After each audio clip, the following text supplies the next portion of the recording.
Welcome to our first episode of Divine Interruptions. Now be quiet and be still as we interrupt this intimate conversation between Sharon Corliss and her nephew, Chauncey Alexander. Shh.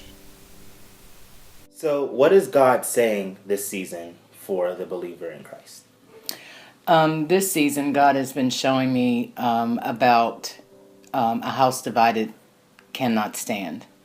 And in that, I'm noticing that from the White House, which is Congress versus a black president of the United States, them having a very difficult time with a black man being in charge. So much so that they don't mind looking ridiculous, not only to the world, but to those that are around them. They're so determined to prove their point that they don't want him, that they're putting our lives at risk. They're making us a laughing stock to the world, and it's embarrassing, actually, to be an adult and listening to other adults act like babies. The other thing that God is showing me from the White House to the church house.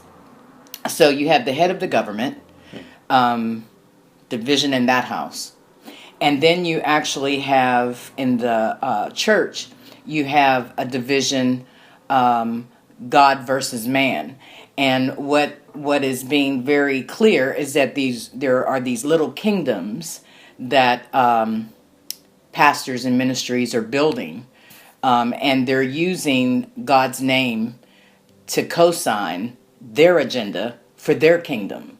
And they're going to rewrite scripture sometimes too and say this is what God means when it's clearly not what he means. So in that division, when it's God versus man, then you have people falling away from the church. People come in and go out. It's a revolving door.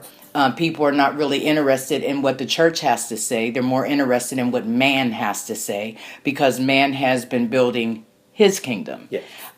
Then you go to your individual house, and if you just reflect and look in your own homes, you will see a division occurring under what I call is very silly, because when you find out that there's this division, when you try to get to the root, it could have been you didn't screw the toothpaste on, or how come you didn't buy pop today and I brought water.